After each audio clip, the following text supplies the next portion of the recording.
The solitary house atop the hill had always intrigued me. Its presence loomed over the village, casting a shadow that seemed to swallow the sunlight. The tales that circulated about its eerie history only fueled my curiosity, until one moonlit night I found myself unable to resist its beckoning pull. As I trudged up the overgrown path, the wind whispered secrets through the trees, and a chill seeped into my bones.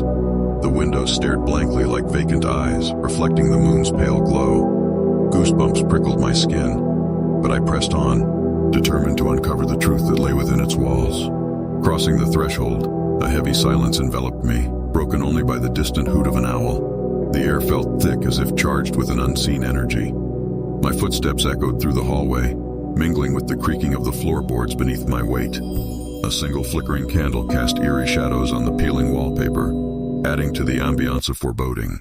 The first room I entered bore signs of abandonment: dust-covered furniture, faded photographs on the walls, and a layer of neglect that seemed to permeate the very air.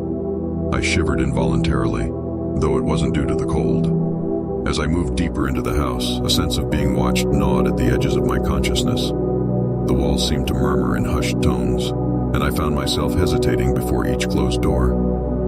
In a room at the end of the hallway, the atmosphere changed. A spectral light danced on the walls, casting an ethereal glow that drew me in. My heart raced as I stepped across the threshold, and my breath hitched in my throat. The room was pristine, untouched by time, as if it existed outside the boundaries of reality.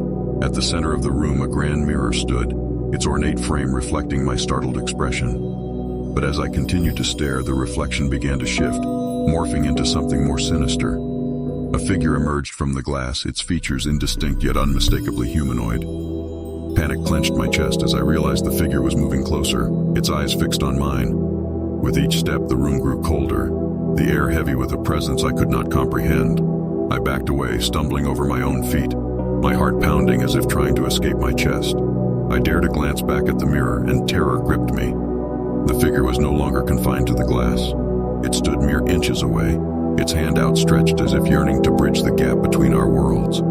The room seemed to distort around me, the walls warping and contorting in a grotesque display of supernatural power. Desperation surged within me, and I turned and fled, my heart racing as if to outpace the horror that pursued me. The hallway stretched on endlessly, and I felt as if I were running through a nightmare that had materialized into reality. Finally bursting through the front door, I stumbled out onto the moonlit path, gasping for breath. The house loomed behind me, its windows now dark and empty.